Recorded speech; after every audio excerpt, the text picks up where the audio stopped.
एक समय की बात है, जंगल में टुनटुनी नाम की चिड़िया कॉटन कैंडी लेकर जंगल के चौराहे पर बैठी हुई थी।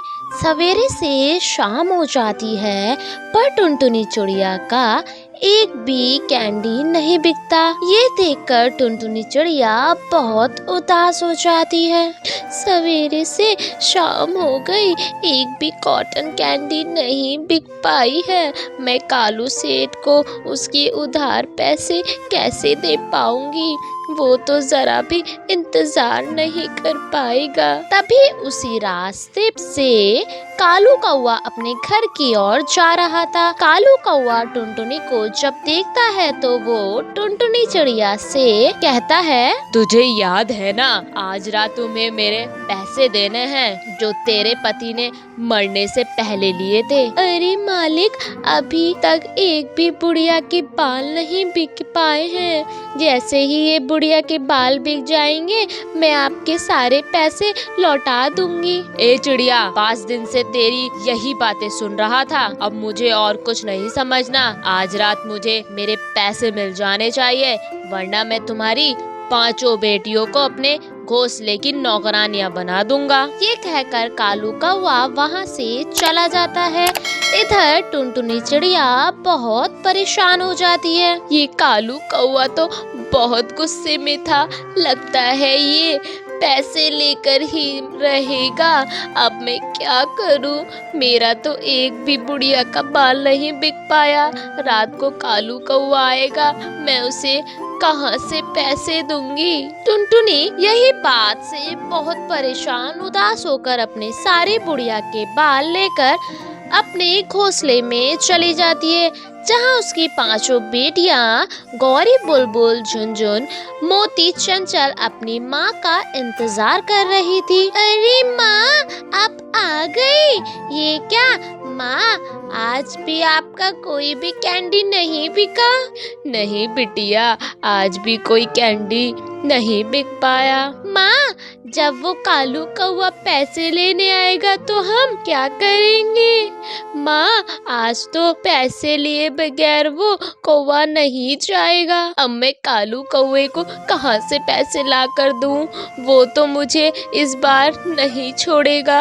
माँ, आप चिंता ना करिए, हम कुछ ना कुछ करते हैं। रोइए मत, हम समझाएंगे ना उस कालू कौवे को। नहीं नहीं बिटिया, वो कालू कौवा आज ही मुझे धमकी देकर गया था कि अगर आज पैसे नहीं मिले तो तुम 5 बहनों को उठाकर अपने घोंसले में नौकरानियां बनाकर ले जाएगा। क्या? नहीं नहीं माँ, हम आपको छोड़कर कहीं नहीं जाएंगे। बस वो कालू कौवा यहाँ आता ही होगा। बच्चों, तुम यहीं घोंसले में बैठे रहो, मैं पास वाले पक्षियों से कुछ मदद मांग कर लाती हूँ। शायद कोई पक्षी हम गरीब की मदद कर दे। टुनटुनी चिड़िया उड़ते हुए वहाँ से चली जाती है। इधर 5 बेटियां अपनी माँ को परेशान देखकर बहुत रोने लगती है। माँ, सच में बहुत परेशान है, अब हमें कुछ करना होगा। कैसे भी करके माँ को इस समस्या से बाहर निकालना होगा। 5 बहनें आपस में बातें कर ही रही थी कि थोड़े समय बाद टुनटुनी निराश होकर अपने घोंसले में लौट आती है। तभी वो कालू कौवा भी अपने साथियों के साथ टुनटुनी चिड़िया के घोंसले में आ जाता है। ए टुनटुनी, चल तुरंत मेरे उधार के पैसे निकाल। सुनिए, मेरी माँ के पास एक भी पैसे नहीं है। अगर आप हमें कुछ समय की मोहलत दे दे तो हम आपके सारे पैसे लौटा देंगे। 5 दिन से पैसे मांग रहा हूँ, अभी तक पैसा नहीं मिले। अगर तुम्हारी औकात नहीं थी तो पैसा उधार लिए ही क्यों थे? मुझे अपने पैसे चाहिए, वो भी इसी समय। भाई, मेरे पास एक भी पैसा नहीं है। अरे चलो, इस चिड़िया की 5 बेटियों को उठाकर अपने घोंसले में ले चलो। जब पैसे हो जाए तो दे देना और अपनी बेटियों को ले जाना। कालू कौवे के साथी पक्षी टुनटुनी चिड़िया की पांचों बेटियों को पकड़ लेते हैं और उन्हें अपने साथ ले जाते हैं। टुनटुनी वहीं बैठकर रोने लगती है। देखते ही देखते सवेरा हो जाता है। टुनटुनी चिड़िया सारे दिन इधर उधर घूमती रहती है। टुनटुनी एक पेड़ की डाली पर बैठ जाती है। तभी कालू कौवे के एक साथी पक्षी अपने साथ कई सारे पैसे लेकर वहाँ से गुजर रहा था।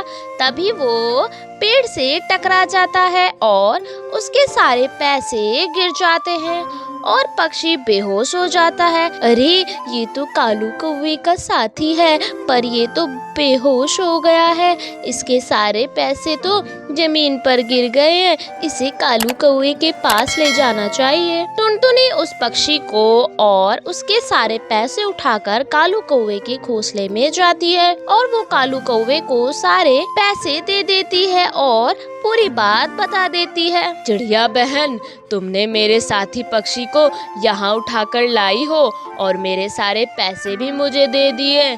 तुम चाहती तो ये पैसे भी रख लेती, लेकिन तुमने ऐसा नहीं किया। किसी का हक मारने से कभी खुद का भला नहीं होता। हमको मेहनत से ही पैसा कमाना चाहिए। बहन, तुम्हारी बातों से मेरा दिल पिघल गया, इसलिए मैंने ये सोचा है कि आज से तुम और तुम्हारी पांचों बेटियां यही मेरे घोंसले में रहेंगी, काम करेंगी। उसके बदले में बहुत सारे पैसे दूंगा, भोजन दूंगा और हर चीज दूंगा। ये बात सुनकर टुनटुनी चिड़िया बहुत खुश हो जाती है और सब एक साथ खुशी खुशी घोंसले में रहने लगते हैं। तो बच्चों, कैसी लगी ये कहानी? ऐसी ही प्यारी प्यारी सुंदर सुंदर कहानियों को देखने के लिए हमारे चैनल को सब्सक्राइब करें, लाइक करें और कमेंट करना ना भूलें। बाय बाय बच्चों।